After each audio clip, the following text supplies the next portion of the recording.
Radio lime news update. നമസ്കാരം, lime news അപ്ഡേറ്റിലേക്ക് സ്വാഗതം. വാർത്തകളുമായി അരുൺ. ഈ മാസം അവസാനം റെയിൽ കാർഡ് നിയമങ്ങൾ മാറുമ്പോൾ 18 വയസ്സുള്ളവർക്ക് മിക്ക സേവനങ്ങൾക്കും പകുതി വിലയുള്ള ട്രെയിൻ ടിക്കറ്റുകൾ വാങ്ങാൻ കഴിയുമെന്ന് ഗതാഗത വകുപ്പ് DFT പ്രഖ്യാപിച്ചു. നിലവിൽ ഉടമയ്ക്ക് 18 വയസ്സ് തികയുമ്പോൾ കാലാവധി അവസാനിക്കുന്ന 16 മുതൽ 17 സേവർ റെയിൽ കാർഡിന്റെ ഒരു വിപുലീകരണമാണ് ഉദ്ദേശിക്കുന്നത്.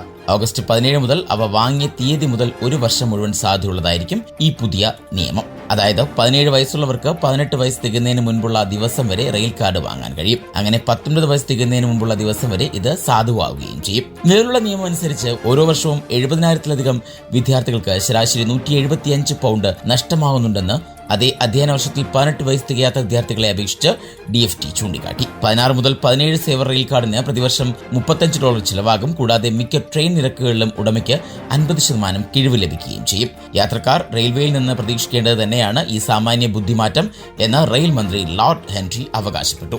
ഈ മാറ്റം കൗമാരക്കാരുടെ നിർണായക സമയത്ത് യാത്രാ ചെലവ് കുറയ്ക്കുമെന്ന് അദ്ദേഹം പറഞ്ഞു. അവർ തുടർ വിദ്യാഭ്യാസം നേടുകയാണെങ്കിലും തൊഴിലധിഷ്ഠിത പാതകൾ പിന്തുടരുകയാണെങ്കിലും അല്ലെങ്കിൽ തൊഴിൽ വിപണിയിൽ ഇടം നേടുകയാണെങ്കിലും അവർക്ക് ഇത് ഏറ്റവും ലാഭകരമാണ് എന്നും അദ്ദേഹം ചൂണ്ടിക്കാട്ടി. മികച്ച മൂല്യമുള്ള യാത്രാ നിരക്കുകൾ വാഗ്ദാനം ചെയ്യുന്നതിനും കൂടുതൽ സംയോജിത റെയിൽവേ നൽകുന്നതിനുമുള്ള മേഖലയുടെ പ്രതിബദ്ധതയാണ് ഈ മാറ്റം പ്രകടമാക്കുന്നതെന്ന് വ്യവസായ സ്ഥാപനമായ റെയിൽ ഡെലിവറി ഗ്രൂപ്പിന്റെ ചീഫ് എക്സിക്യൂട്ടീവ് ജാക്വലിൻ സ്റ്റാർ അഭിപ്രായപ്പെട്ടു. ഇതോടെ ഇന്നത്തെ വാർത്താ ബുള്ളറ്റിൻ പൂർണ്ണമാകുന്നു.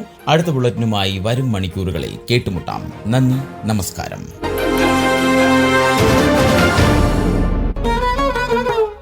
കൂടുതൽ വാർത്തകൾക്കും വിശേഷങ്ങൾക്കുമായി റേഡിയോ ലൈം ആപ്പ് ഡൗൺലോഡ് ചെയ്യൂ.